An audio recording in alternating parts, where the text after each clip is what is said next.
வணக்கம். நான் தான் உங்க அன்பு சகோதரன் சாமுவேல். என் கையில என்ன இருக்குன்னு பாத்தீங்கன்னா மலைமிஞ்சி.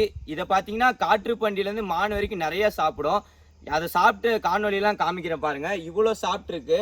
அதெல்லாம் விரும்பி சாப்பிடும். ஏன்னா இதுல அவ்வளோ புரத சத்து இரும்பு சத்தும் இருக்கு. அதே மாதிரி இது பாத்தீங்கன்னா என் கையில இருக்கிறது பாத்தீங்கன்னா மலைமிஞ்சி.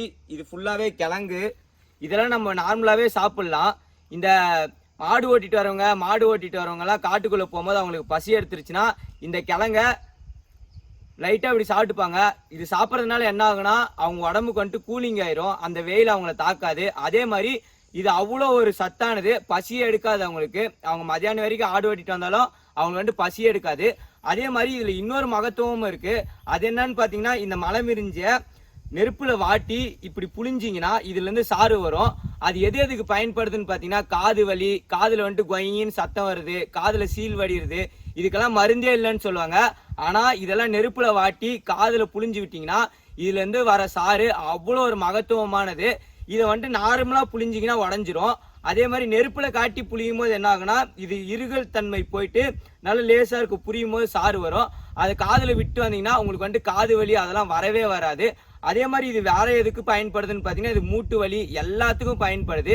இதை பத்தி நீங்க இன்னும் நல்லா தெரிஞ்சுக்கணும்னா கூகுள்ல போயிட்டு மலைமிரிஞ்சின்னு போட்டீங்கன்னா வரும். அப்படி இல்லைன்னா பாம்பு கற்றாழைன்னு போட்டீங்கன்னா வரும். நகரத்துல வாழ்றவங்க எல்லாம் நர்சரியில போயிட்டு இது கேட்டீங்கன்னா இந்த செடியை உங்களுக்கு கொடுப்பாங்க.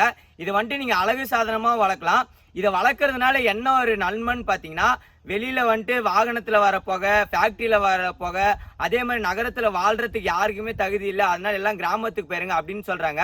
இதை நீங்க வளர்க்கறதுனால என்ன ஆகும்னு பாத்தீங்கன்னா CO2 ஆக்சிஜனா கன்வெர்ட் பண்ணி நம்மளுக்கு கொடுக்கும். அதனால வந்துட்டு நம்ம வந்துட்டு நார்மலா நம்மளுடைய ரெகுலர் லைஃப் வந்துட்டு வாழலாம். அதே மாதிரி இந்த கிழங்குக்கு கீழே இருக்க இந்த வேறு இது பாத்தீங்கன்னா கிழங்குன்னு தான் சொல்லுவாங்க. இதெல்லாம் சீவுனீங்கன்னா வெள்ளையா இருக்கும். அதெல்லாம் வெட்டி நிழல்ல காய போட்டு பொடி பண்ணி மோர்ல கலந்து குடிச்சிங்கன்னா 9 வகையான பைல்ஸ் வரவே வராது.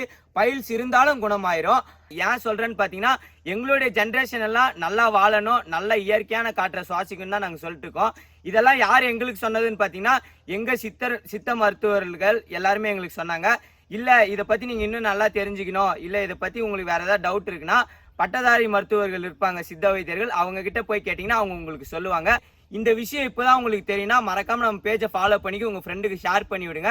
இது மாதிரி நிறைய பதிவுகள் வந்துட்டே இருக்கும். அதனால மறக்காம நம்ம ஃபாலோ பண்ணிக்கோங்க. இன்னொரு அருமையான பதிவில் உங்களை சந்திக்கிறேன். நன்றி, வணக்கம்.